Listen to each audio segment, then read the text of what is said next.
Hi everyone, good morning, good morning, good evening, good afternoon. जब भी आप video को देख रहे हैं, सबसे पहले तो आप सभी को मैं बता दूं कि मैंने EMT volume 1, EMT volume 2, CMR, mines act, mines rule, creche rule, pithead, bath rule, legislation का पूरा पोर्शन खत्म कर चुका हूँ।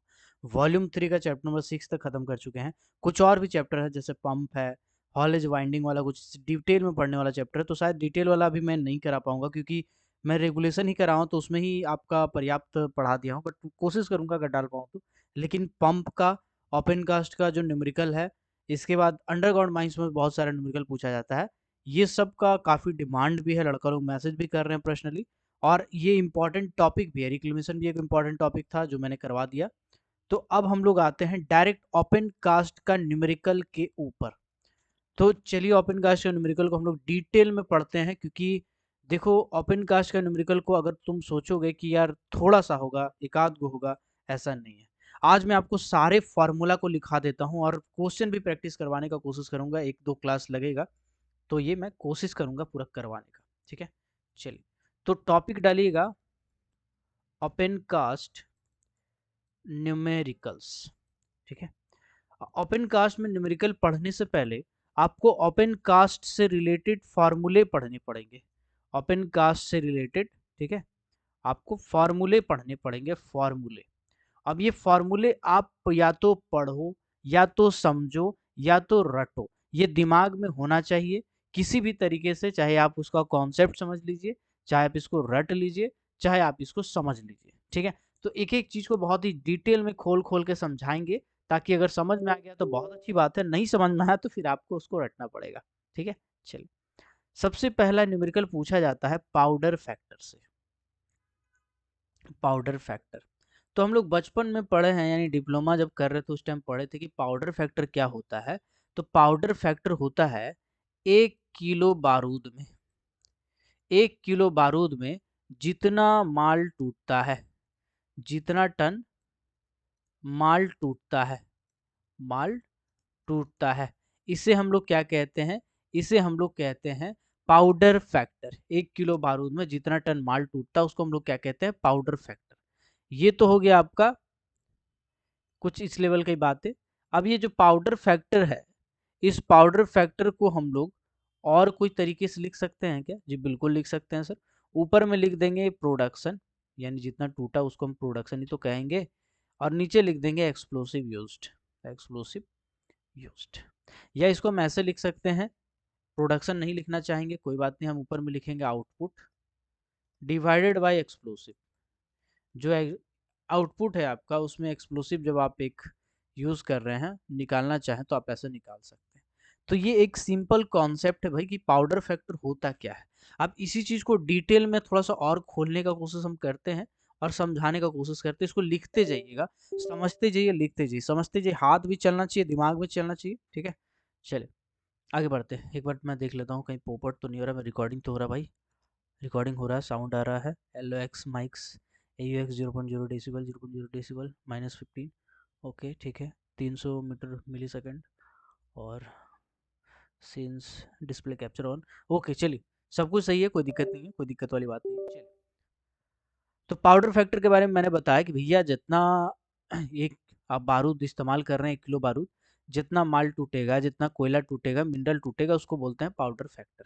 ठीक है, पाउडर फैक्टर बराबर होता है production divided by explosive use. अभी प्रोडक्शन की बात करें या आउटपुट की बात करें, प्रोडक्शन बोलो या आउटपुट बोलो, दोनों एक ही चीज है। इसका बराबर फॉर्मूला क्या होता है? इसका बराबर फॉर्मूला क्या होता है? तो देखो ऐसा है, इसका फार्मूला होता है बेसिकली दो टाइप का। ठीक है, इसका फार्मूला होता है दो टाइप का। अब दो टाइप का कैसे, इसको कॉन्सेप्ट को तो पहले समझ लो, फिर हम आगे बढ़ते हैं। कॉन्सेप्ट क्लियर रहेगा तभी बनेगा, नहीं रहेगा तो फिर घुमा देगा थोड़ा सा भी, तो फिर बोलिएगा कि क्या पूछ दिया था, पता ही नहीं चला। ठीक है, मान के चलिए ये आपका बेंच है, ये क्या है? ये बेंच है, और बेंच का ये जो पोर्शन है इसको हम लोग क्या कहते हैं? इसको कहते हैं फेस। ठीक है, अभी हमको यहाँ पे ड्रिलिंग करना है, बहुत सारा ड्रिलिंग कर रहे हैं आप। ठीक, ड्रिलिंग कर रहा है। अगर ऊपर वाले पोर्शन में कर रहे हैं ना, तो इसे कहते हैं सरफेस, सरफेस में कर रहे हैं। ठीक है, अगर ऊपर वाले पोर्शन में कर रहे हैं तो इसे हम लोग कहते हैं कि सरफेस में कर रहे हैं ड्रिलिंग, ठीक है। लेकिन अगर कोई नीचे वाला में कर रहे हैं, मान के चलिए कलर में चेंज कर लेता हूँ इसको, मान के चलिए आप, ये पहला बेंच था, ये सेकंड बेंच है, ये थर्ड बेंच है, आप तीसरा बेंच में ब्लास्टिंग करना चाहते हैं, तो तीसरा बेंच में आप ड्रिलिंग किए, तीसरा बेंच में ऐसा कुछ ड्रिलिंग कर रहे हैं आप, तो तीसरा बेंच में आप देख रहे हैं कि यार ड्रिलिंग तो कर रहे हैं, लेकिन मान के चलिए कि बेंच का जो हाइट है वो अगर 4 मीटर है, और ड्रिलिंग हम जो कर रहे हैं लेंथ, यानी कि लेंथ ऑफ होल की बात करें, लेंथ ऑफ होल की बात करें, तो ये अगर मान के चलिए कि 3 मीटर है, तो आप देख रहे हैं 1 मीटर का अंतर आ जा रहा है यहाँ पे, 1 मीटर का अंतर आ जा रहा है यहाँ पे। ऐसा क्यों करते भाई? क्योंकि सब ग्रेड ड्रिलिंग, मतलब अगर मान लीजिए नीचे का स्टार्टा मेरा कमजोर है, तो उस कंडीशन में हम लोग होल नीचे थोड़ा छोड़ देते हैं, ऊपर में मतलब लेंथ ऑफ होल थोड़ा छोटा रखते हैं, और अगर बहुत ज़्यादा स्ट्रॉन्ग रहता है तो फिर हम लोग उसको लेंथ ऑफ होल बढ़ा देते हैं। जैसे अगर मान लीजिए सब ग्रेड ड्रिलिंग कर रहे हैं, सब ग्रेड ड्रिलिंग आप पढ़े होंगे, नहीं पढ़े कोई बात नहीं, जितना होल है लंबाई है, ठीक है, मान के चलिए ये बेंच का लंबाई है 4 मीटर, तो 4 मीटर में और 10% एक्स्ट्रा, ठीक है, यानी इसको आप थोड़ा सा और बढ़ा के 4.4 मीटर तक आप ड्रिलिंग करेंगे, तो ये लेंथ ऑफ होल क्या हो जाएगा? 4.4 मीटर, जबकि बेंच का हाइट कितना हो जाएगा? 4 मीटर, ठीक है। तो हम आपको क्या समझाना चाहते हैं, समझिएगा फिर से, समझिएगा फिर से। हमने कहा सरफेस में अगर आपको करना है ब्लास्टिंग, तो जो बेंच का हाइट है वो लेना पड़ेगा, और अगर बाकी कहीं पर भी करते हैं, जिसको हम लोग क्या कह सकते हैं, ये सबको हम कह सकते हैं सब सरफेस, क्या कह सकते हैं? सब सरफेस, ठीक है। अभी हम आपको लिखवा दे रहे हैं क्या हम कहना चाह रहे हैं, अभी तक आपको नहीं समझ में आया होगा, हमको पता है, कोई बात नहीं, अब लिखते हैं, अब आपको समझ में आएगा, ठीक है। हाँ, चलिए अभी लिखिएगा, अभी लिखिएगा powder factor, powder factor, powder factor दो जगह का निकाला जाता है, ठीक है। अगर बोला जाएगा ऑफ सरफेस, ऐसा शब्द लिखा जाएगा ऑफ सरफेस, ऑफ सरफेस लिखा जाएगा, या सिर्फ सरफेस का इस्तेमाल किया जाएगा, तो वहां पे आपको लिखना है burden into a spacing into bench height into specific gravity of mineral, specific gravity of किसका? मिनरल का, ठीक है, मिनरल, है ना। चलिए, divided by, divided by amount of explosive in a hole, ये है आपका कॉन्सेप्ट। चलिए मैं आपको फिर से समझाने की कोशिश करता हूँ। देखो भाई, अब जब पाउडर फैक्टर निकालते हैं तो दो जगह का निकालते हैं, एक निकालते हैं सरफेस का और एक निकालते हैं सब सरफेस का, दोनों में अंतर क्या है समझाते हैं। तो अब जब सरफेस का पाउडर फैक्टर निकालते हैं, तो बर्डन को, फिर स्पेसिंग को, बेंच जो का जो हाइट है वो, और स्पेसिफिक ग्रेविटी जो मिनरल का निकाल रहे हैं, मान लीजिए कोयला का निकाल रहे हैं, तो कोयला का स्पेसिफिक ग्रेविटी, बिटुमिनस का निकाल रहे हैं बिटुमिनस का, एंथ्रासाइट का निकाल रहे हैं एंथ्रासाइट का, कोई और मिनरल का निकाल रहे हैं तो कोई और मिनरल का, लाइमस्टोन का निकाल रहे हैं तो 2.5 लाइमस्टोन का हो जाता है, ठीक है।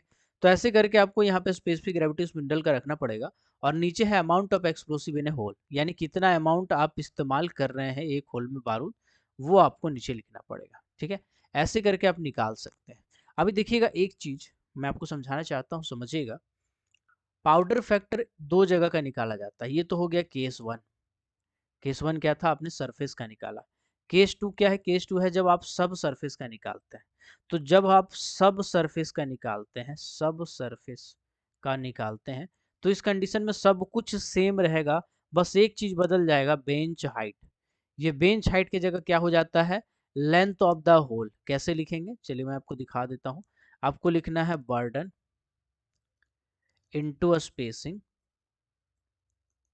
इनटू बेंच का जो हाइट है, इसके जगह पे जब हम सब सरफेस का करते हैं, तो यहाँ पे हो जाता है length of hole, length of hole, और इनटू बाकी सब का सब चीज सेम है, स्पेसिफिक ग्रेविटी ऑफ मिनरल, है ना, मिनरल का जो स्पेसिफिक ग्रेविटी होगा, जो मिनरल का आप निकालना चाहते हैं, divided by amount of explosive in a hole. चलिए अब इसको गौर से देखिएगा, एक बार देखिए, दो बार देखिए, आपको समझ में आएगा कि मैं कह क्या रहा हूँ, ठीक है। मैं कह क्या रहा हूँ आपको, आई होप कि समझ में आ जाएगा। चलिए, ओके, तो आप देखिएगा गौर से, ये जो बेंच हाइट है बस इसी में अंतर आ रहा है, यहाँ पे बेंच हाइट है, नीचे में लेंथ ऑफ होल है, बीसी का अंतर है, बाकी सब का सब सेम है। तो सरफेस नाम का कोई भी शब्द अगर आपका क्वेश्चन में पूछा जाता है, सरफेस देख लिए ना, तो आपको ये वाला फॉर्मूला लगाना है। अब सब सरफेस कहीं पे शब्द देख लिए क्वेश्चन पेपर में, तो आपको ये वाला फॉर्मूला लगाना है। अगर सब सरफेस ना लिखे सब ग्रेड ड्रिलिंग लिख देगा, तब भी आपको नीचे वाला फॉर्मूला लगाना है। तो ये चीज का आपको ध्यान रखना है, और बहुत ही ज्यादा ध्यान रखना है। क्वेश्चन में बारीकी मिस्टेक कर सकता है, हालांकि अभी तक किया नहीं है ऐसा, लेकिन क्या पता कि आपके साथ खेल जाए। तो आपके साथ खेलेगा तो फिर आपको पता रहेगा, तो आप आराम से एग्जामिनर के साथ खेल लेंगे। ठीक है, चलिए यहाँ तक तो भैया हो गया क्लियर। पाउडर फैक्टर वाला न्यूमेरिकल इसी से बनेगा, कोई क्वेश्चन ऐसा नहीं होगा जो आपका इससे नहीं बनेगा। पाई वाला जो आप क्वेश्चन देखे होंगे वो भी इसी से बन जाएगा, आपको दिमाग लगाने की जरूरत नहीं है, 50 गो फॉर्मूला रटने की जरूरत नहीं है। आप अपना कॉन्सेप्ट क्लियर रखिए कि हाँ भाई ऐसे ऐसे होता है ना, तो आप आराम से इसको डिराइव कर सकते हैं। मैंने एक एक चीज को डिराइव करके दिखाया, आउटपुट का क्या फॉर्मूला होता है, अमाउंट एक्सप्लोसिव का क्या है, कैसे कैसे निकलता है, केस 1 केस 2।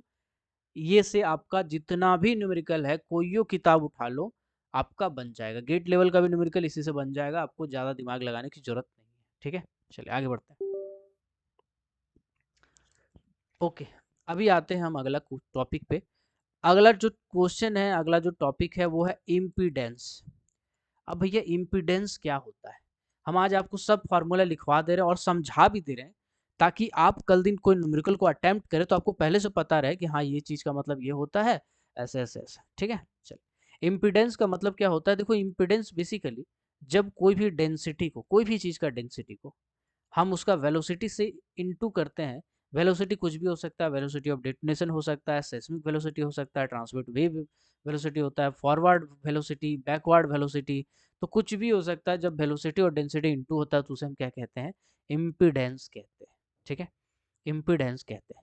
अगर आप रॉक का इम्पीडेंस निकालना चाहते हैं, रॉक का इम्पीडेंस निकालना चाहते हैं, ठीक है, इम्पीडेंस, अरे यार लिखा नहीं रहा, एक मिनट। अगर आप रॉक का निकालना चाहते हैं, रॉक इम्पीडेंस, ठीक है, तो आपको लिखना है डेंसिटी ऑफ रॉक। चट्टान का निकालेंगे तो भाई चट्टान का डेंसिटी इंटू करोगे ना, और seismic, seismic velocity. Seismic velocity क्या होता है समझिएगा। हम जानते हैं कि धरती के अंदर हमेशा अर्थक्वेक आते रहता है। आप धरती के ऊपर बैठे हैं, भले आपका जमीन हिल नहीं रहा है, लेकिन कुछ ना कुछ मात्रा में अर्थक्वेक अभी भी आ रहा होगा, आपको पता नहीं चल रहा, क्योंकि उसका जो मैग्नीट्यूड है वो काफी कम है। तो वो जो चट्टान होता है उसमें जो वेव ट्रेवल करता है उसको हम लोग कहते हैं सेस्मिक वेलोसिटी, सेस्मिक वेव या सेस्मिक जिस स्पीड से करता है उसे हम सेस्मिक वेलोसिटी कहते हैं। तो रॉक का निकालना है तो रॉक इम्पिडेंस, और अगर एक्सप्लोसिव का निकालना है, एक्सप्लोसिव का इम्पिडेंस निकालना है, इम्पीडेंस निकालना है, तो कुछ नहीं करना है, डेंसिटी ऑफ एक्सप्लोसिव, यहाँ पे डेंसिटी ऑफ जैसे रॉक था वहाँ पे डेंसिटी ऑफ एक्सप्लोसिव हो जाएगा। ठीक है, और यहाँ पे चूंकि एक्सप्लोसिव का सेस्मिक वेलोसिटी तो नहीं होता है बल्कि वेलोसिटी ऑफ डेटोनेशन होता है, इसीलिए यहाँ वीओटी इंटू करना पड़ेगा, वीओडी इंटू करना पड़ेगा। नहीं समझ में आ रहा कोई बात नहीं, कॉपी कलम लिख लीजिए, बैठिए, इसको लिखिए, 1 से 2 बार प्रैक्टिस कीजिए, आपका पूरा का पूरा दिमाग में बैठ जाएगा। उसके बाद क्वेश्चन जैसे देखेंगे आप कूद जाएंगे, आपको समझ में भले नहीं आएगा लेकिन आप बना लेंगे। ठीक है, चलिए इम्पिडेंस आई होप आपको समझ में आ गया होगा, मैंने समझा ही दिया है, कॉन्सेप्ट क्लियर रहे तो सब कुछ हो जाएगा। ठीक है, okay okay, just a second, okay, चलिए अब आते हैं हम लोग अगला टॉपिक पे, मतलब सब फॉर्मूला लिखा रहा हूँ। अब एक आता है आपका बल्क स्ट्रेंथ। बल्क स्ट्रेंथ क्या होता है भाई, इसको समझते हैं।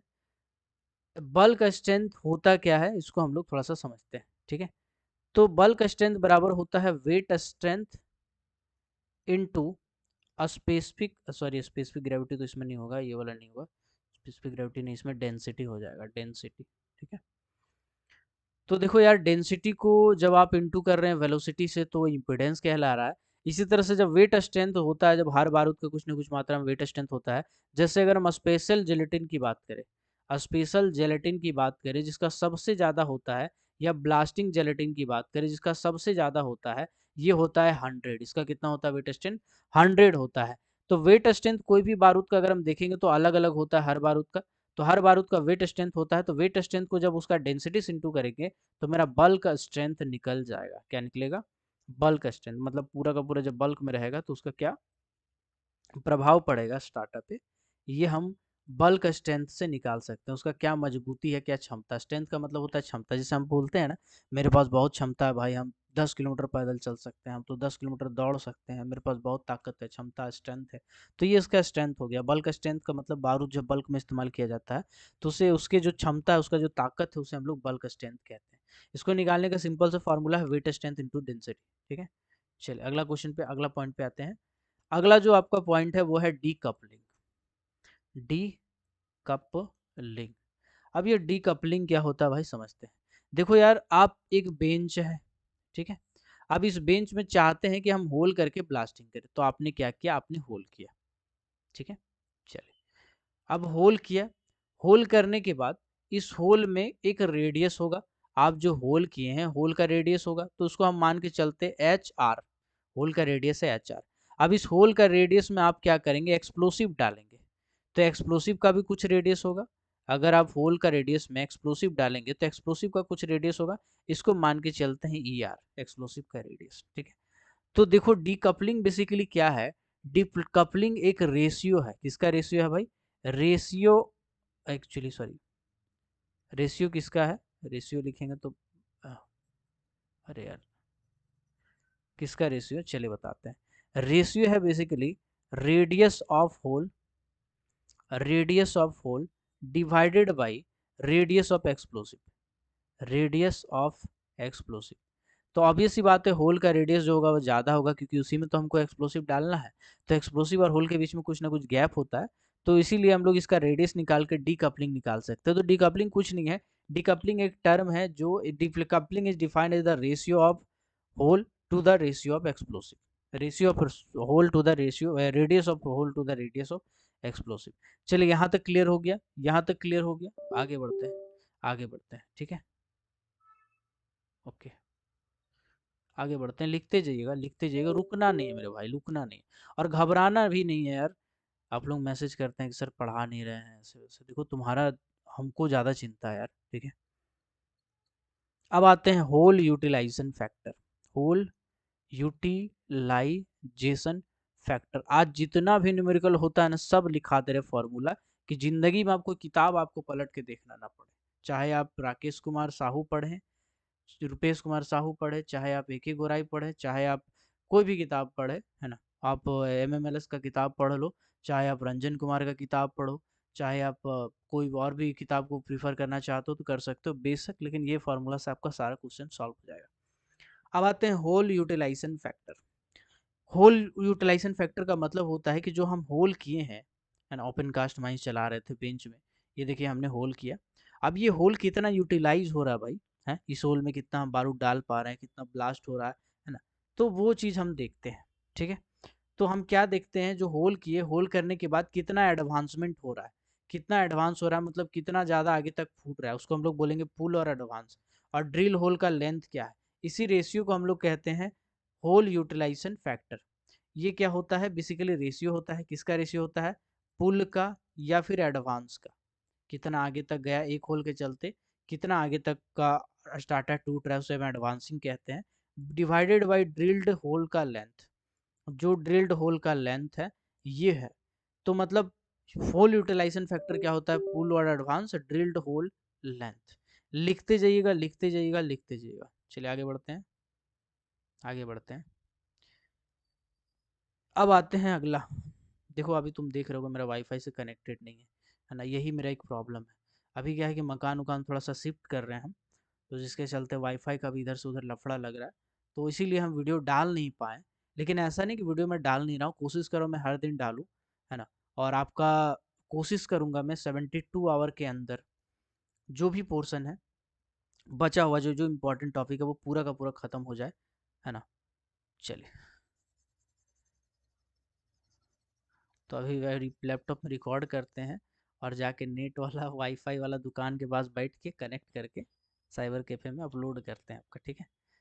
चलिए आगे बढ़ते हैं। अब आते हैं ब्लास्टिसिटी, ब्लास्टी, ब्लास्टाबिलिटी, सॉरी ब्लास्टाबिलिटी होता है, ब्लास्टिंग का कितना एबिलिटी है इसको हम लोग कहते हैं ब्लास्टाबिलिटी।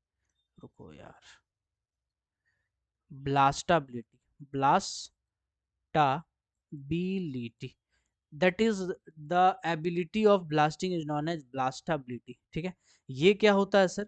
ये होता है compressive strength, compressive strength divided by tensile strength, compressive strength divided by tensile strength. जिसको नहीं समझ में आ रहा है कंप्रेसिव स्ट्रेंथ क्या होता है, टेंसाइल स्ट्रेंथ क्या होता है, भाई मेरे मैंने कुछ ही दिन पहले 2 दिन या 3 दिन पहले एक वीडियो बनाया था जिसमें मैंने डिटेल में बताया था ये सभी के बारे में, क्षमता उमता के बारे में बहुत ही डिटेल में समझाया था। तो उस वीडियो को जरूर देख लीजिएगा, नहीं तो रॉक मैकेनिक्स वाला वीडियो देख लीजिए जो पढ़ाया था मैंने।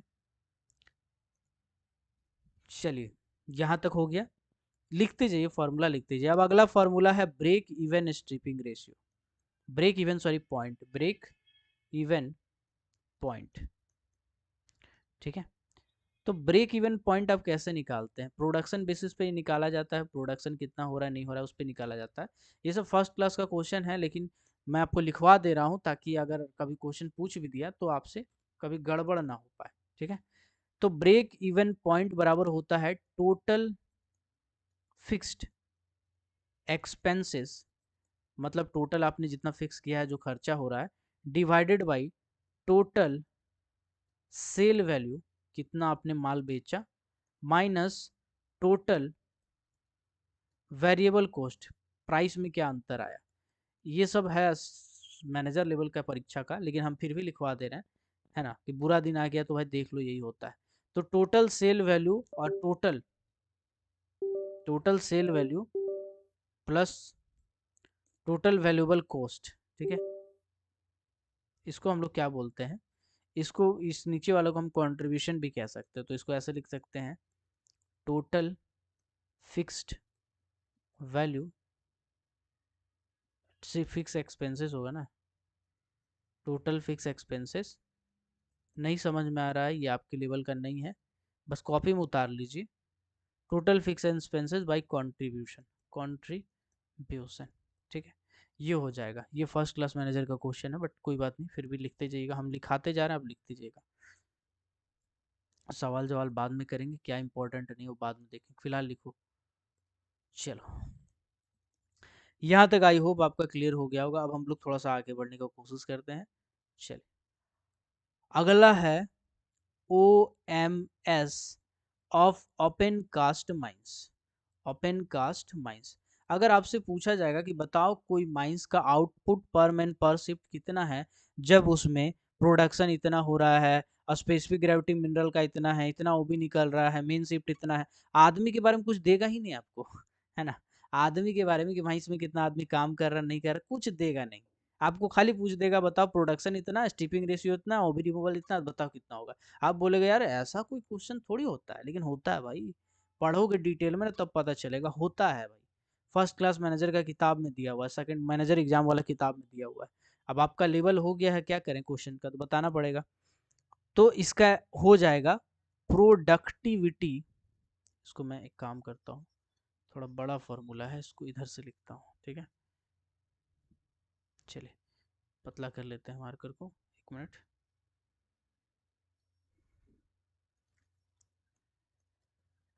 Productivity,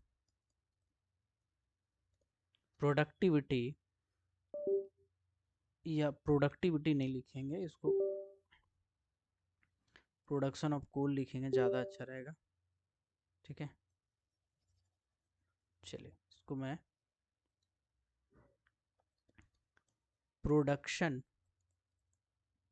of coal, production of coal into average specific gravity, है ना, average specific gravity of mineral, जिस मिनरल का आप निकाल रहे हैं, कोयला है, कोयला लाइमस्टोन है तो लाइमस्टोन का स्पेसिफिक ग्रेविटी। ठीक है, इनटू ओबी रिमूवल, ओबी रिमूवल, है ना, ओबी रिमूवल हम लोग हमेशा मीटर क्यूब में निकालते हैं, पता ही होगा आपको, divided by, divided by man shift, F T, man shift 1 plus average specific gravity of mineral into average stripping ratio. अब आप देखिए यहाँ पे कोई आदमी का जिक्र है क्या, खाली मेन शिफ्ट बताएगा। तो क्वेश्चन ऐसा पूछ सकता है अगर बहुत बुरा दिन आएगा तो। हम आपको बहुत बुरा दिन दिखा दे रहे हैं, अगर बुरा दिन नहीं आया तो बहुत अच्छी बात है आपके लिए, लेकिन अगर बहुत बुरा दिन आया तब भी अच्छी बात है आपके लिए, क्योंकि आप पढ़ चुके हैं। आप जब पढ़ चुके हैं तो आपसे क्वेश्चन बनेगा, बाकी से नहीं बनेगा। जब आपसे क्वेश्चन बनेगा, बाकी से नहीं बनेगा, तो कट ऑफ नीचे जाएगा और आपका स्कोर ऊपर जाएगा। तो फायदा कुल मिलाकर के आप ही का है। पढ़ाई लिखाई कभी भी बेकार नहीं जाता है।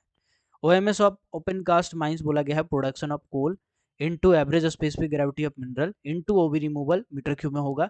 मैन शिफ्ट अंडर ब्रैकेट में आपको लिखना है 1 plus average specific gravity of mineral into average stepping ratio. ठीक है, तो ये सब दिया रहेगा, आपको पूछा जाएगा OMS क्या है, इतना सब कुछ दिया रहेगा, एक भी चीज छोड़ेगा नहीं, क्योंकि ये सब क्या है ना, ये सब जिसमें डाटा बहुत ज्यादा रहता है ना, उस सब में क्वेश्चन में ना सिंपल क्वेश्चन पूछता है, और जिसमें डाटा कम रहता है ना, समझिए कि उसको थोड़ा सा घुमा के पूछा है ना। जैसे बोलेगा प्रोडक्शन इतना है, एवरेज स्पेसिफिक ग्रेविटी मिनरल का इतना है, ओबी रिमूवल इतना है, मेन शिफ्ट इतना है, एवरेज स्टिपिंग रेशियो इतना है, तो बताओ MS कितना होगा। तो इतना डाटा दे देंगे तो समझ जाएंगे भाई यही फॉर्मूला लगेगा। तो प्रैक्टिस करो, लिख लिख के ऐसे याद होगा, ऐसा याद होना मुश्किल है ना। तो लिख लिख के प्रैक्टिस करो। चले, अब आते हैं थोड़ा सा और इम्पोर्टेंट की तरफ। ओके, ठीक, थोड़ा सा इम्पोर्टेंट की तरफ हमको स्विच करना पड़ेगा। अब आते हैं हम लोग अवेबिलिटी, अवेलेबिलिटी, ठीक है। अब देखो अवेलेबिलिटी मतलब क्या होता है। मान के चलिए एक सॉवेल है, ठीक है। सॉवेल का जो बकेट कैपेसिटी है वो है 3.303 मीटर क्यूब, जो जनरली इस्तेमाल करते हैं, वॉल्वो कंपनी का आता है ये, ठीक है। ज़्यादातर माइंस में ये इस्तेमाल किया जाता है, बाकी माइंस में छोटा बड़ा सब हो सकता है, बट सॉवेल का ये जो 3.03 मीटर क्यूब वॉल्वो का कंपनी का है, ये काफ़ी सक्सेसफुल सॉवेल रहा है। तो कोई भी सॉवेल है मान के चलिए आपके माइंस में, तो सॉवेल आपके लिए अवेलेबल कब तक था, ठीक है, वो आपका डिपेंड करता है। जैसे मान के चलिए आपका स्कूल का टाइमिंग है सुबह 10 बजे से लेकर के शाम को 3 बजे तक, ठीक है, ये आपका स्कूल का टाइमिंग है। अब स्कूल का जब टाइमिंग है तो प्रिंसिपल साहब को भी होना चाहिए ना भाई, हाँ, स्कूल में प्रिंसिपल साहब को होना चाहिए स्कूल में। तो प्रिंसिपल साहब ये जो 10 से 3, तो 11, 12, 1, 2, 3, 5 घंटा का स्कूल है भाई। इस 5 घंटा का स्कूल में प्रिंसिपल साहब कितना देर अवेलेबल थे, कितना देर माई मतलब आपका कितना देर ऑफिस में थे, स्कूल में बैठे हुए थे, उसको बोलते हैं कि हाँ प्रिंसिपल साहब इतना देर तक अवेलेबल थे, इतना घंटा तक अवेलेबल थे, ठीक है। चले, अब मान के चलिए प्रिंसिपल साहब आधा घंटा के लिए चले गए अपना घर, स्कूल से अपना गाड़ी उठाया और चले गए घर, नाश्ता पानी करने चले गए आधा घंटा के लिए, 1 घंटा के लिए, है ना। तो वो अलग चीज हो जाएगा, ठीक है। अभी मान के चलिए प्रिंसिपल साहब बैठे हैं 5 घंटा तक, तो मतलब है कि स्कूल जब तक चला तब तक प्रिंसिपल साहब अवेलेबल थे। अगर 4 घंटा तक बैठा तो मतलब 4 घंटा अवेलेबल थे। अगर 3 घंटा ऑफिस में बैठे तो 3 घंटा अवेलेबल थे, ठीक है। अब बात ऐसा है कि 5 घंटा मान के चलिए ऑफिस में बैठे थे प्रिंसिपल साहब, जिस 5 घंटा में लगातार 4 घंटा उनको काम करना पड़ा और 1 घंटा बेकार बैठे थे, तो बस स्कूल में ही वो घूम रहे थे। तो स्कूल में घूम रहे थे तो मतलब अवेलेबल तो थे वो, लेकिन उस काम को यूटिलाइज नहीं कर पाए, उस टाइम को यूटिलाइज नहीं कर पाए, ठीक है। तो यूटिलाइजेशन पूछेंगे 5 घंटा में कितना घंटा किए, तो 4 घंटा कर पाए। 1 घंटा बस ऐसे ही घूम रहे थे, कोई काम नहीं था भाई, 1 घंटा ऐसे ही स्कूल में राउंड मार रहे थे, ठीक है। तो अब ये जो हम आपको एग्जाम्पल क्यों दिए, अब समझिएगा। मान के चलिए आपके माइंस में एक सॉवेल है, ठीक है। उस सॉवेल में, अरे यार हटाओ छोड़ो इसको, आगे बढ़ाते हैं। उस सॉवेल में मान के चलिए आपके माइंस में एक सॉवेल है, ठीक है। वो सॉवेल 8 घंटा एक शिफ्ट में अवेलेबल रहता है, ठीक है। 8 घंटा क्या रहता है भाई, एक शिफ्ट में अवेलेबल रहता है। तो इसको बोलेंगे अवेलेबिलिटी 8 घंटा है। अब मान के चलिए 7 घंटा अवेलेबल रहता है, तो है 7 घंटा अवेलेबल रहता है, तो उसको हम लोग बोलेंगे अवेलेबिलिटी क्या है, 7 घंटा है। अभी 7 घंटा में मात्र 6 घंटा चलता है और 1 घंटा बंद रहता है, ऐसे कोई काम नहीं है तो काहे चालू करेंगे। 6 घंटा चला, 1 घंटा बंद रहा, तो 6 घंटा हो जाएगा यूटिलाइजेशन। ये क्या हो जाएगा, यूटिलाइजेशन, ठीक है। और 1 घंटा जो खड़ा रहा इसको हम लोग बोलेंगे आइडियल, इसको क्या बोलेंगे, आइडियल। अब हमको आपको कॉन्सेप्ट समझाते हैं, सर समझिएगा इस फार्मूला को, क्योंकि इंपॉर्टेंट है भाई, तो थोड़ा सा जोर डालना जरूरी है। हमने आपको बताया कि आपके पास एक सॉवल है, आप क्या है भाई, आप एक माइनिंग सरदार है, ठीक है। मान के चलिए, है ना, भगवान करे आप ओवरमैन बने, सेकंड क्लास मैनेजर बने, है ना। मान के चलिए कि आप माइनिंग सरदार है, सॉवल ऑपरेटर आपके चार्ज में, आपका शिफ्ट कितने घंटा का है, 8 घंटे का, ठीक है। तो आपका शिफ्ट कितने घंटे का है? 8 घंटे का। तो इसको आप बोलेंगे total hour of working, total hour of shift. Total hour of shift कितना है? 8 घंटे का है। अभी इस 8 घंटे में मान के चलिए कि मात्र 6 घंटा आपने मशीन चलाया। 6 घंटा क्या है? चला, मशीन चला। तो ये 6 घंटा चला, तो इसको आप बोलेंगे वर्किंग आवर। क्या बोलेंगे? वर्किंग आवर बोलेंगे कि भाई 6 घंटा मशीन मेरा चला था। ठीक है। इसके बाद 1 घंटा जो मशीन है वो बंद रहा था। 1 घंटा मशीन बंद रहा था, मतलब ऐसे ही खड़ा था, बिना कोई मतलब का खड़ा था, काम नहीं कर रहे थे उससे। ठीक है। और 1 घंटा में 30 मिनट जो था, 30 मिनट के लिए बीडी हो गया था, यानी ब्रेक डाउन हो गया था। बीडी के हम लोग शॉर्ट में बोलते हैं ब्रेक डाउन, मतलब मशीन खराब हो गया था, कुछ ऐसा पड़ा हुआ था, मशीन खराब हो गया था, कुछ ऐसा हो गया था कि मशीन जो है वो पड़ा हुआ था आपका। ठीक है ना। चलिए, मशीन का क्या हो गया था? ब्रेक डाउन हो गया था। कितना देर के लिए? 30 मिनट के लिए। 30 मिनट के लिए मशीन क्या हुआ? ब्रेक डाउन हो गया। ठीक है। और बाकी जो 30 मिनट बचा, उस 30 मिनट में उस मशीन को मेंटेनेंस करने में समय लग गया। अब ब्रेक डाउन हुआ तो भैया मेंटेनेंस तो होगा ना। अब मशीन चल रहा, बीडी नहीं भी होगा तो मेंटेनेंस किया जाता है, ग्रीसिंग करना है, उसका फिल्टर चेंज करना है, उसमें हवा मार के साफ करना है, नहीं मारेंगे एग्जॉस्ट में घुस जाएगा, बहुत दिक्कत हो जाएगा, है ना। फ्यूल व्यूल का आपको करना है, डीजल भरना है उसमें। अगर इलेक्ट्रिकल वाला है तो फिर भी उसको साफ सफाइया करना है, थोड़ा देर रखना है बंद ठंडा। तो कुल मिलाकर के 8 घंटा में आप देख रहे 6 घंटा आपका चला, 1 घंटा खड़ा रहा बिना कोई मतलब का, क्योंकि काम नहीं था। उसमें 30 मिनट आपका ब्रेकडाउन हो गया। जब खड़ा रहा तो इसे हम लोग कहते हैं आइडियल आवर। क्या कहते हैं? आइडियल आवर कहते हैं। और जब वो 30 मिनट तक ब्रेकडाउन था तो इसे ब्रेकडाउन आवर कहते हैं। और अगर मेंटेनेंस हो रहा था तो उसे मेंटेनेंस आवर कहते हैं। अब हम ये क्यों समझाए इतना लंबा चौड़ा भाषण? चलिए समझते हैं। देखो भाई, ये न्यूमेरिकल ना आता है। ठीक है। ये न्यूमेरिकल आता है, इसलिए आपको समझना जरूरत है।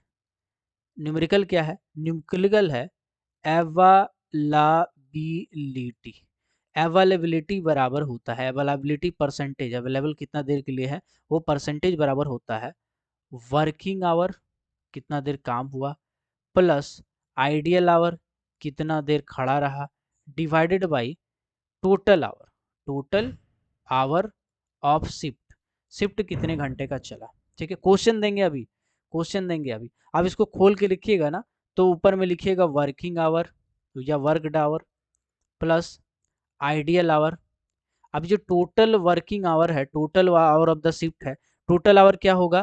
टोटल आवर में कुछ काम चला होगा, कुछ घंटा। ठीक है। चलो उसके बाद क्या? उसके बाद कुछ घंटा ब्रेकडाउन में पड़ा होगा, चलो ब्रेकडाउन आवर।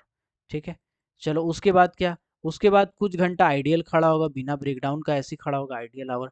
ठीक है। उसके बाद क्या? उसके बाद कुछ घंटा मेंटेनेंस हुआ होगा। यही 4 चीज में से कुछ तो हुआ होगा मशीन को। या तो मशीन चल रहा होगा, या तो मशीन खड़ा होगा, मशीन ठीक है फिर भी खड़ा होगा, यूज नहीं कर पा रहे हैं, या तो मशीन ब्रेकडाउन होगा, या मेंटेनेंस हो रहा होगा। यही 4 चीज में से कुछ ना कुछ हो रहा होगा भाई। तो यही वाला जब आप इंटू 100% कर देंगे, तो ये आपका, 1 मिनट यार कहाँ आ गए हम, तो यही वाला इंटू 100% कर देंगे, तो ये आपका क्या आ जाएगा? ये आपका आ जाएगा अवेलेबिलिटी का रेशियो, अवेलेबिलिटी का रेशियो 100%। ठीक है। चलिए, हम आपको एक न्यूमेरिकल दे रहे हैं सर, हमने आपको एक न्यूमेरिकल दे रहे हैं। हम कह रहे हैं एक डोजर है। ठीक है। वो डोजर टोटल जो शिफ्ट आवर है वो 8 घंटे का है। क्वेश्चन बनाइएगा, ऐसा मत सोचिए कि नहीं बनाना है, बनाना है क्वेश्चन। ठीक है। टोटल शिफ्ट आवर जो है 8 घंटे का है। ठीक। इसके बाद उस 8 घंटे में जो वर्किंग आवर है एक डोजर का, वो मात्र 6 घंटा है, 6 घंटा डोजर चला। ठीक है। इसके बाद अगर आइडियल आवर की बात करें, तो आइडियल आवर कितना है? आइडियल आवर मान के चलिए कि 1 घंटा जो है मशीन बंद था। ठीक है। 6 एक साथ हो जाएगा।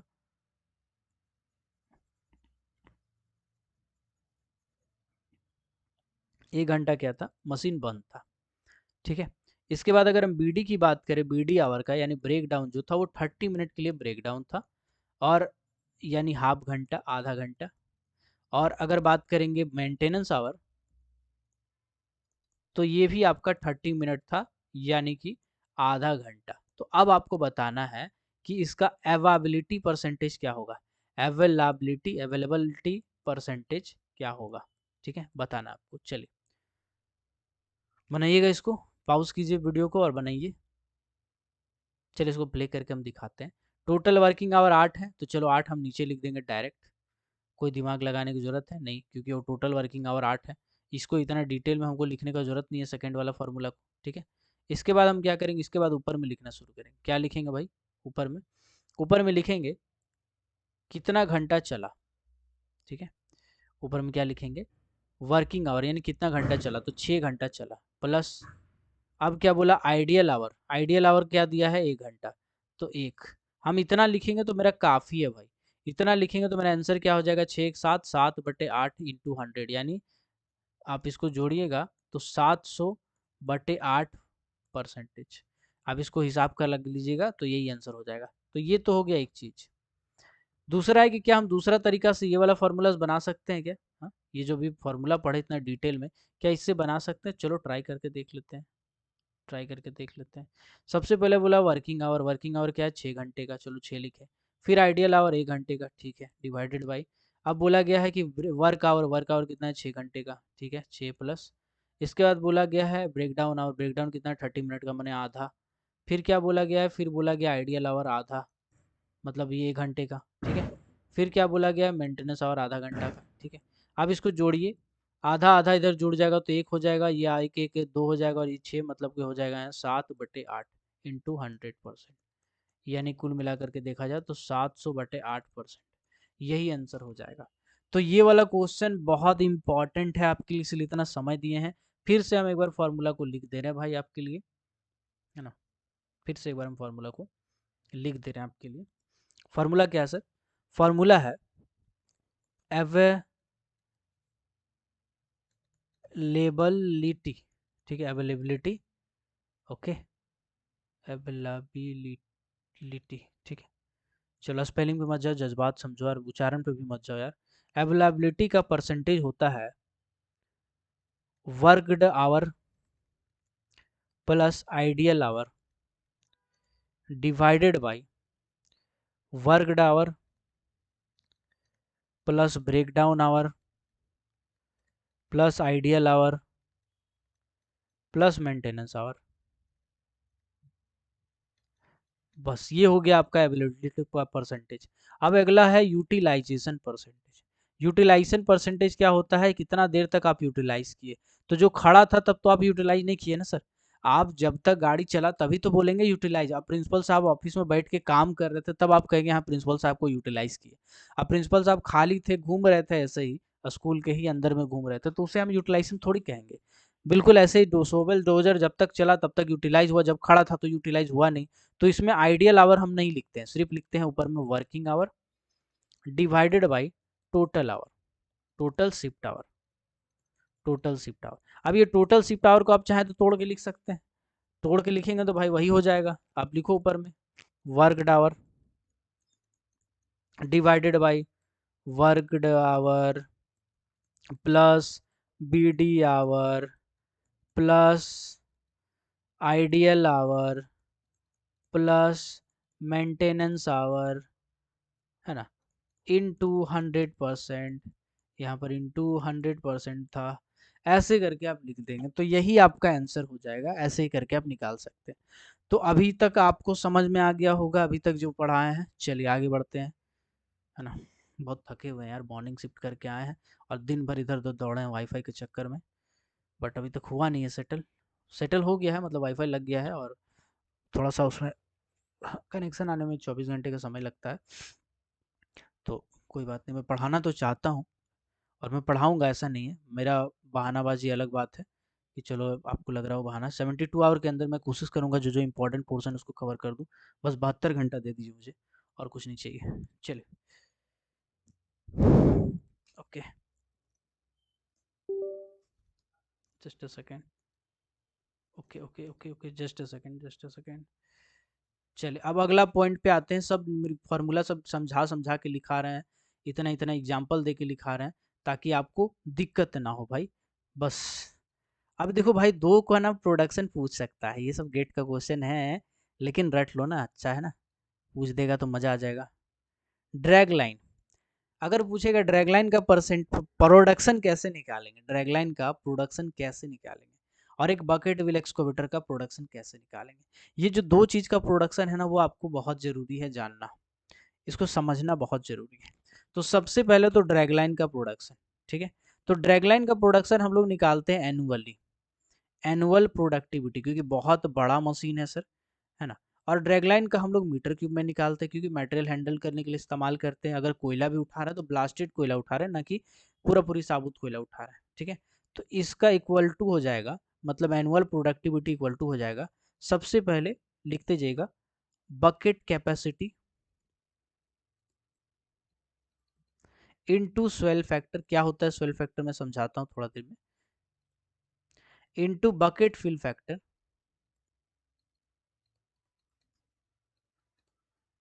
इनटू एनुअल वर्किंग आवर, साल भर में कितने घंटा काम किया, ठीक है, ये एवरेज निकाला जाता है। Into into 60, m into 60 divided by bucket cycle time in minute. थोड़ा पानी पी ले यार, तब तक आप लोग देखो लिखो इसको, जस्ट अ सेकेंड।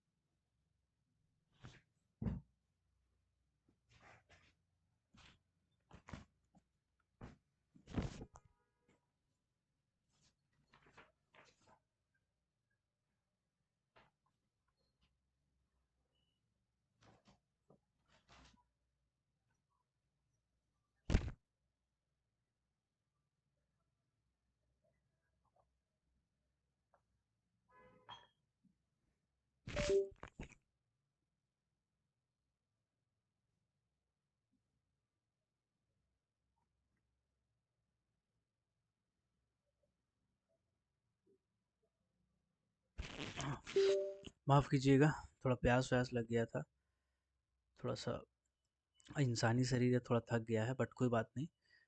आपका एग्ज़ाम है, इसीलिए भाई सुबह हो, शाम हो, दोपहर हो, रात हो, दिन हो, कोई आपत्ति नहीं है। आप लोग का साथ नहीं छोड़ेंगे यार, एग्ज़ाम है आपका, ऐसे साथ नहीं छोड़ेंगे, डोंट वरी, है ना। आपसे ज़्यादा हम सीरियस है आपके लिए। बस उम्मीद है यार कि आप अभी जो मैं पढ़ा रहा हूँ उसको एक बार रिवीजन करेंगे। जैसे मैं पढ़ा रहा हूँ इतना मेहनत अगर मैं कर रहा हूँ तो आप भी इतना मेहनत करेंगे, है ना। बस आपसे मुझे प्रॉमिस चाहिए कि भाई हम भी अगर मेहनत कर रहे हैं तो हम चाहते हैं आप भी मेहनत करो, ठीक है। चलो, ओके, जस्ट अ सेकेंड, मैं 1 मिनट देख लेता हूँ, ठीक है, ओके,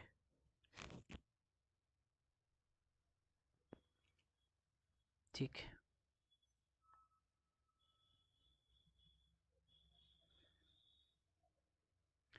थोड़ा सा मिसकन्फ्यूज़न हो रहा है मुझे, मैं उसको क्लियर कर लेता हूँ, उसके बाद ही मैं आगे बढ़ूँगा, है ना। थोड़ा सा मुझे कन्फ्यूज़न हो रहा है कि मैंने ये सही लिखा है या मुझसे कुछ छूट रहा है। अगर मुझसे कुछ छूट रहा है, क्योंकि दिमाग में उतना कुछ रहता नहीं है ना, थोड़ा सा कमज़ोर खोपड़ी का आदमी है ना। Just a second, bucket capacity into swell factor लिखा है मैंने, इंटू फिल फैक्टर होगा, इंटू एनुअल वर्किंग आवर होगा, इंटू m इंटू 60, ओके, शायद यही होना चाहिए। पर जब तक मैं कंफर्म नहीं करूँगा तब तक आप नोट कर लीजिए, थोड़ा सा पार कर दीजिएगा वीडियो को, है ना। समझ रहे हैं आपको इरिटेशन हो रहा होगा, बट छोटा गलती है तो मैं जान के कभी गलती नहीं करता। Just a second, okay. कभी कभी किताब का सहारा लेना पड़ता है यार, लगता है मेरा दिमाग थोड़ा कमज़ोर हो गया है।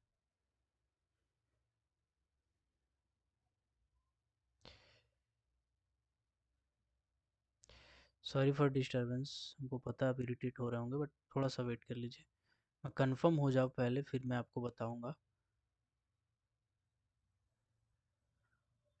ओके ओके ओके, चलिए मैं कंफर्म हूँ पूरी तरह से, 110% मेरा आंसर पूरी तरह से सही है, मैं जो लिखा हूँ एकदम सही है, एकदम सही है।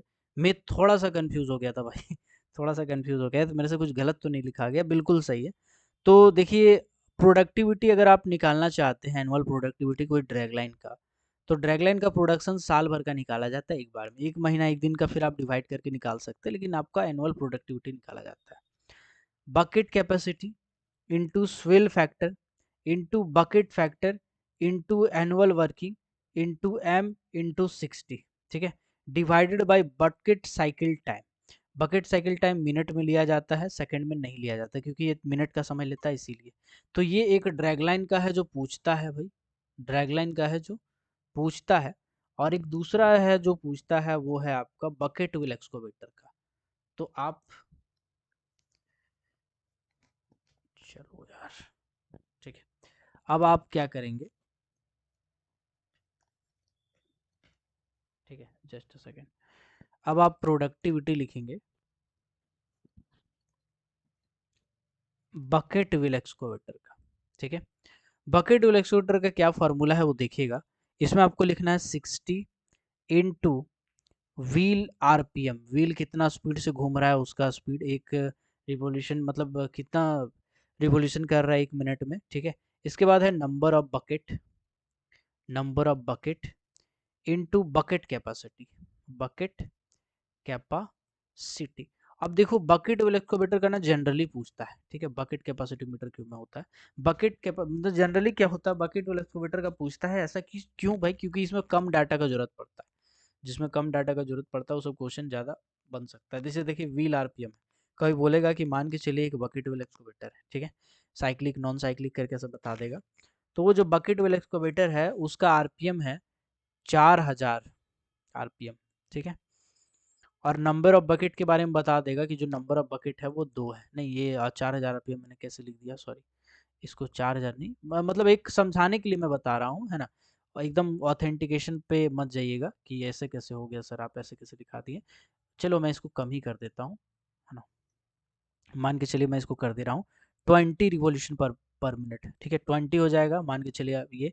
और बकेट नंबर ऑफ बोल दिया, बकेट जो है वो 12 है, ठीक है, और बकेट कैपेसिटी जो है वो आपका 10 मीटर क्यूब है।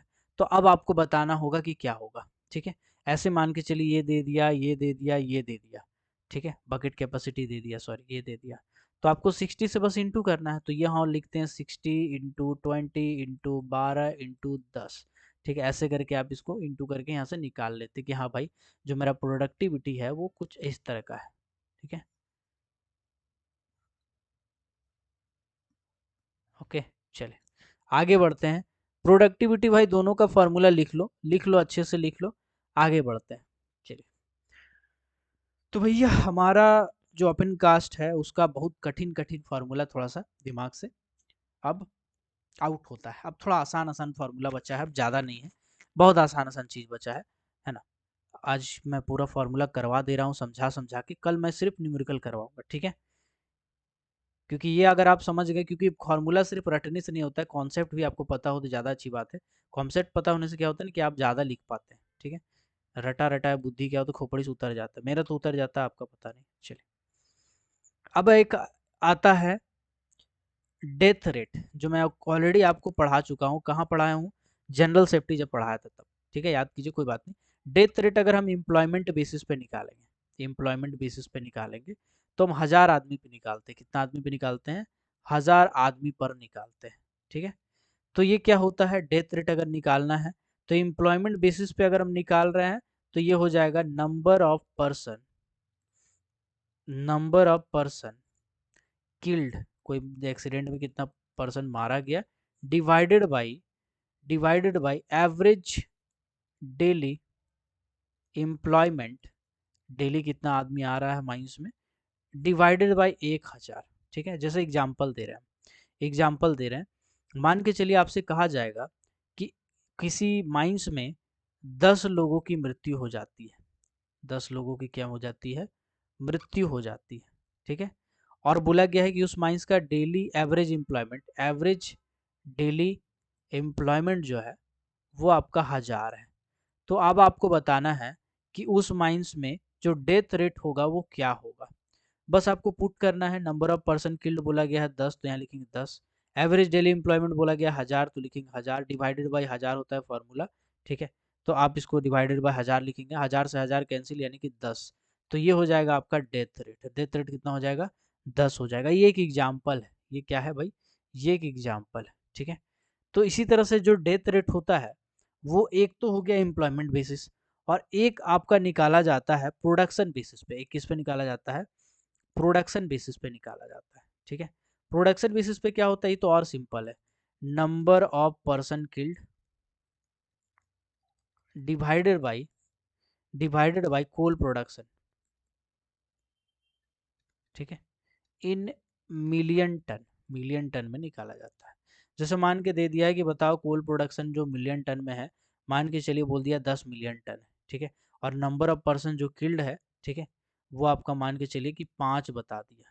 तो आप क्या करेंगे? लिखेंगे 5/10, इसको काटेंगे 1/2, उसके बाद आप करेंगे 0.5, ये आपका आंसर हो जाएगा, ठीक है।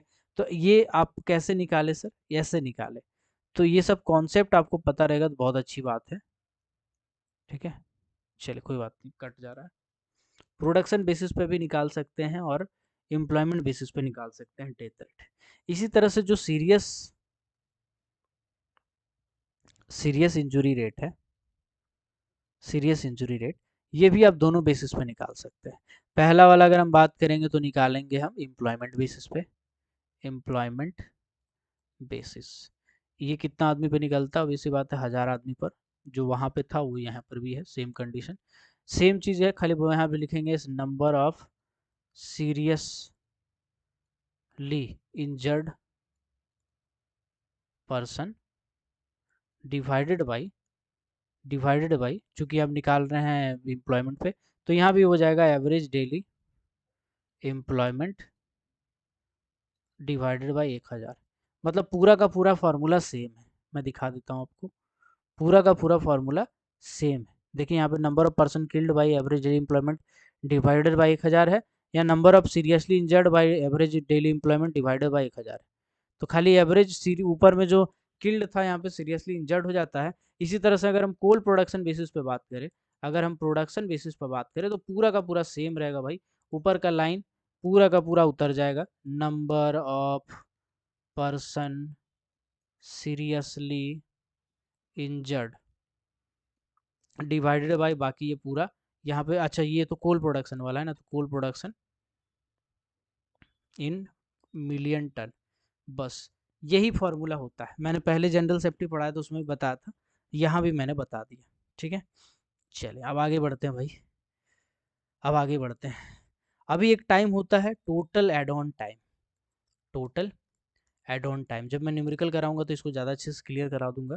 टोटल एड ऑन क्या होता है? मतलब कि टोटल जो टाइम लग रहा है ब्लास्टिंग करने में, उसको हम लोग बोलते हैं टोटल एड ऑन टाइम, है ना। लगना तो चाहिए नॉर्मल टाइमिंग, नॉर्मल फायरिंग का टाइमिंग जो होता है वो होता है, ठीक है, नॉर्मल, यानी कि जो नियम कानून बना हुआ है वो है नॉर्मल। इसके बाद है कि लग कितना रहा है, ठीक है।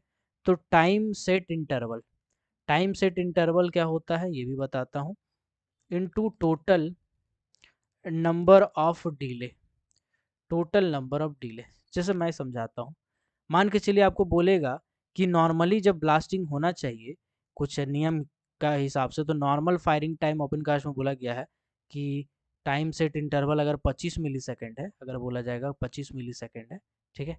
और टोटल नंबर ऑफ डिले के बारे में बात किया गया कि 10 टोटल नंबर ऑफ डिले है, या फिर 10 सर्किट लिख देगा। तो जैसे सर्किट लिखेगा ना, तो आप इसको एक कम करना पड़ेगा। क्यों एक कम करना पड़ेगा? मान के चलिए 10 गो अलग अलग कनेक्शन, 1 2 3 4 5 6 7 8 9 10। अब इन 10 को जब आप कनेक्ट करेंगे तो कनेक्शन देखेंगे ना, तो 1 2 3 4 5 6 7 8 9, तो टोटल कनेक्शन कितना आ रहा है? 9।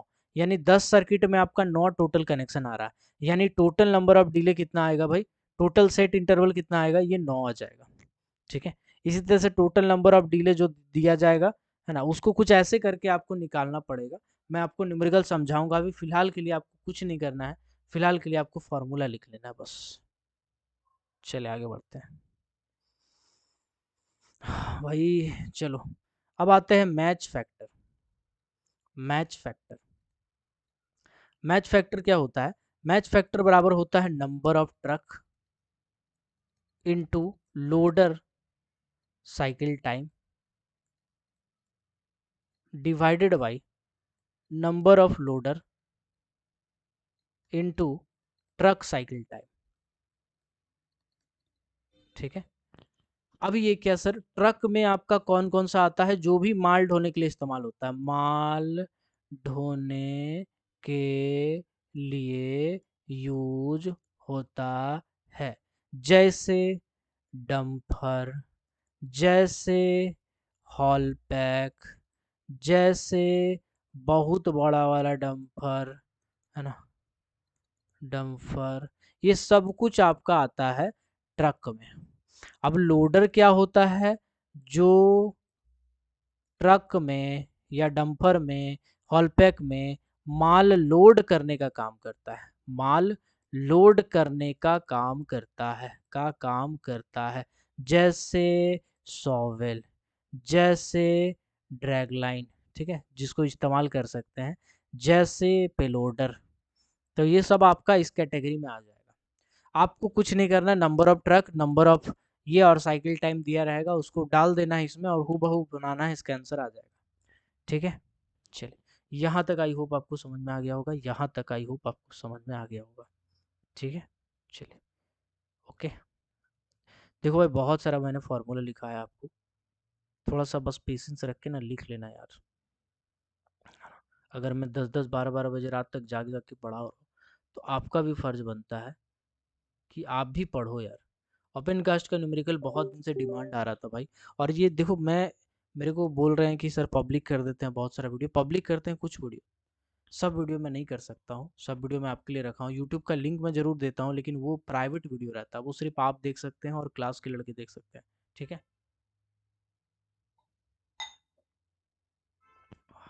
चलिए अभी रिस्क का स्कोर वाला भी कर ही लेते हैं, जब इतना कर लिए तो। रिस्क बराबर क्या होता है भाई, likelihood into consequences. General safety में सबसे पहले हम यही चीज पढ़ा है। ठीक है, अब लाइकलीहुड बराबर क्या होता है भाई, लाइकलीहुड बराबर होता है probability, probability into exposure, probability into exposure. ठीक है, चलिए इसी तरह से अगर मैं फिर से रिस्क बराबर बोलूं, तो देखो यार, क्या आप लाइकलीहुड की जगह प्रोबेबिलिटी इनटू एक्सपोजर लिख सकते हैं? क्या आप लाइकलीहुड को रिप्लेस कर सकते हैं? ये जो रिप्लेस है, बिल्कुल कर सकते हैं। तो आप यहाँ लिखते हैं probability into exposure into consequences, यही हो जाएगा रिस्क स्कोर का फॉर्मूला, जो 50 बार पूछा है परीक्षा में, 50 बार पूछा है सर।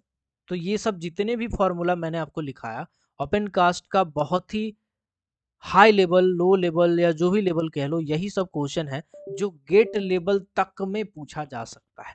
अब अगर उससे ऊपर लेवल का तैयारी करना है तो भाई इससे ऊपर लेवल का तैयारी कराने के लिए आपको हम अलग से समय दे देंगे, लेकिन अभी फिलहाल इतना ही मैं लगता है मुझे कि इम्पोर्टेंट है। आप कोई भी किताब निकालिए, इतना ही आपको मिलेगा। ठीक है, चलिए अगर कुछ और मिलता है तो हमको बता दीजिएगा, फोटो खींच के भेज दीजिएगा, मैं उसको भी देख लूंगा और बता दूंगा कि वो किस लेवल का है। प्रमाण मिलेगा तो मैं वो भी भेज दूंगा। तो ओपन कास्ट का न्यूमेरिकल के लिए जितने भी फॉर्मूले थे मैंने वो सब कुछ समझा दिया, कैसे डिराइव किया, कहाँ कहाँ से आते हैं, कुछ का तो डायरेक्ट रट लेना है, कुछ को समझ के रटना है। तो इस वीडियो को 1-2 बार जरूर देखिएगा, एक बार में याद नहीं होगा, और काम कीजिएगा कॉपी में लिखते जाइएगा, और कॉपी में लिखने के बाद ना वीडियो को हटा के बस कॉपी वाला बार बार प्रैक्टिस कीजिएगा, लिख के, बार बार कह रहा हूँ, लिख के प्रैक्टिस करना है, लिख लिख के प्रैक्टिस करना है, तभी याद रहेगा, नहीं तो पॉसिबल नहीं है कि इतना फॉर्मूला एक बार का याद हो जाए। तो ओपन कास्ट का न्यूमेरिकल मैं करवाऊंगा अगले क्लास में, बहुत ही सिंपल सिंपल सा न्यूमेरिकल है, एक बार ही फॉर्मूला को रट लिए तो फिर लाइव झिंगा लाला, खाली आपको पुट करते जाना है, आंसर आते जाएगा। मिलते हैं अगले क्लास में, ओपन कास्ट वाला टॉपिक खत्म करते हैं, इसके बाद अंडरग्राउंड पे हम लोग चलेंगे, अंडरग्राउंड में भी बहुत सारे न्यूमेरिकल है ना, आपको लगता है कि नहीं है लेकिन है भाई, तो उस पर चलेंगे, उसको भी खोल डालेंगे, और पंप वाला जो चैप्टर है वो भी खोल डालेंगे, और राइटिंग रिपोर्ट मैं यूट्यूब चैनल पर डाल दूंगा ब्लैक डायमंड वाला, तो उसको भी देखते रहिएगा। ठीक है, जितना भी राइटिंग रिपोर्ट वाला पोर्सन है, मतलब 2-3 दिन में मैं आपको पूरा सिलेबस उड़ा दूंगा। चलिए मिलते हैं अगले क्लास में, तब तक के लिए keep watching, keep supporting, till then, जय हिंद।